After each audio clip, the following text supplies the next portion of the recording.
Hey guys, welcome back to Sierra's Science Fair channel and welcome to a new video. So this week's video, I was a little bit conflicted on how I wanted to film just because, as you know, I run my booktube channel and my blog, so sometimes I have to split content based on how I think it would be better received between the two platforms. So I was kind of hesitant to make this into a video, so I've decided that I'm going to do both, but I'm going to talk about the same subject in a little bit of a different way, like spin it a different way. So if this is not what you're looking for, head over to my blog to see the exact same version of this post on Tuesday. So the topic of this week's video is reading slumps. Today we're going to be talking about how for the last 2 months I feel like I have been in a big reading slump and that I just haven't been on my reading A game, and I kind of want to talk about some reasons that I figured out why. So last month was March, and honestly March was like such a horrible reading month for me. I think I finished either 1 or 2 books, and I have my reading journal handy here just for the notes that I took for this video, and my March TBR page I didn't even finish. I wrote these 2 books and didn't finish either of them, so as you can see, I was having a rough month last month. But you know what? March came and went, and then when April started, I was like, you know what? March was bad, but April's gonna be different. I'm gonna read so many books this month. It's gonna be great, and it's now April 26th, and I have finished 2 books. Oops. So the other day I was laying in my bed in a little bit of despair, and I was like, why am I not reading? What's going on, Sierra? What's up? You love reading. What is wrong with you? and me being the type of person that I am, I reached for my reading journal and I was like, we're just going to do a brainstorm of all of the reasons and all the things in my head that might be stopping me from reading, and I came up with a list, and today we're just going to talk about the list and I'm just going to describe my experience with them. And I really want you guys to let me know below if you have experienced any of these like symptoms of a reading slump, or tell me what your symptoms of a reading slump are. Let's just talk about it in the comments and have a conversation. So the first and most prevalent symptom of a reading slump that I have realized in the last 2 months that I suffer from is forcing myself to read a book that I am not enjoying. And I have several reasons of why I might not be enjoying this book listed down, but just out of context, in the last 2 months, these are 3 books that I have picked up and put down because I just could not get through them for one reason or another. The 3 books that I'm holding is A Phoenix First Must Burn. I have Voices of the Bear's Ears, which is a nonfiction book about environmental justice and things. And then I have She Would Be King. Now, I'm not saying that I picked these books and I picked them up and put them down because they're bad or there's anything wrong with them. I just feel like they weren't the right mood, and I kept forcing myself to try to get through them just because I'm the type of reader that really hates DNFing books.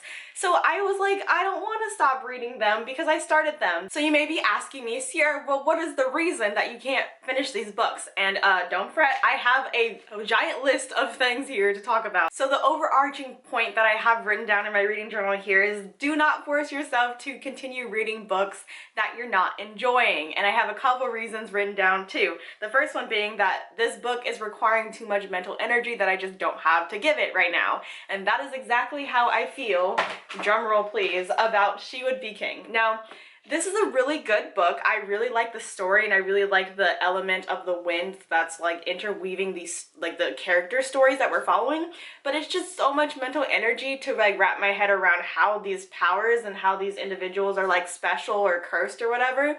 And I have been trying to read it for 2 weeks, and I'm not even like, I guess I'm like halfway through it. That's where my bookmark is. It's just been like exhausting, and I'm like, why am I forcing myself to read something that's just making me not want to read? I don't understand. Why am I like this? And the second little sub reason that I feel like I tend to force myself to read books that I'm not enjoying is because the book is kind of overly complex, and I am just like destined to figure it out even though I feel like I don't have to, and that if it's requiring me to like reread pages over and over and over again just to understand what's going on, it's kind of a sign that I should probably put it down. But yet I'm a stubborn person and I don't like to put down books and DNF them, so I continue to force myself to read a book that is just requiring too much of me that I don't have to give it. And the last reason that I feel like I continuously force myself to read books even if I'm not enjoying them, and this one's hard-hitting for me, is the fact that this book is very popular, or it has a great representation that I feel like I should take part in and enjoy and experience and review. And this point stems back back from not March, but February for Black History Month when I was trying to force myself to read Their Eyes Were Watching God by Zora Neale Hurston. So this is a very historically important book, and I understand that, and I wanted to love it just as much as everybody else that has like rated it as a classic and just let it live up to its name, but like for some reason I just didn't want to read this book. I think this point stems from like a bigger internalized thing that I have seen here on BookTube, is that if there is a certain book that comes from like a certain diversity representation, or it just gives like a certain culture a spotlight or whatever, you should 100% read it and review it and rave about it and love it just because it has diversity rep.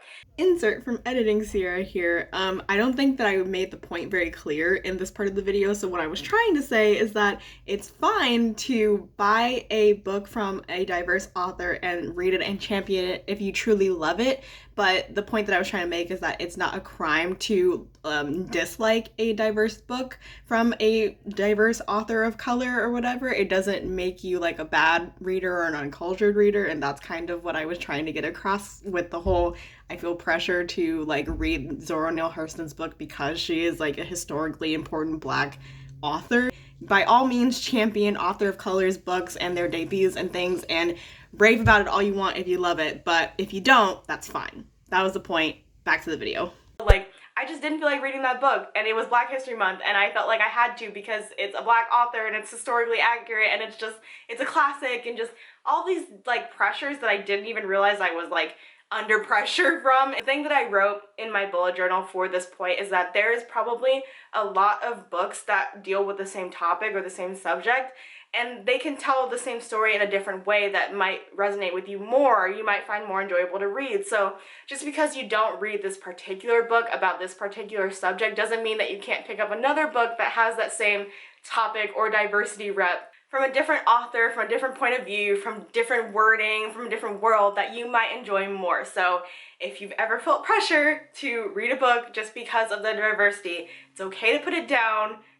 Let's not cancel each other. Remember what I said last week about like cancel culture, okay? So yeah, those are some of the reasons why I feel like I have been in a major reading slump, mainly just making myself read books that I am not interested in or just are not hitting for one reason or another, as I listed. After I wrote down those points about why I've been in a reading slump for the last couple of months in my bullet journal, I also took a preventative measures page in my bullet journal. So I basically made a big list of steps that you can take or things that you can do to identify a reading slump and to like avoid it or just try to ameliorate it before it hits you like a brick, like it's hit me for the last couple months. So if you're looking for more preventative measures like that, check out my blog. It's in the description as always. It'll be up on Tuesday. So yeah, if you've ever experienced these same type of reading slump like symptoms, let me know below.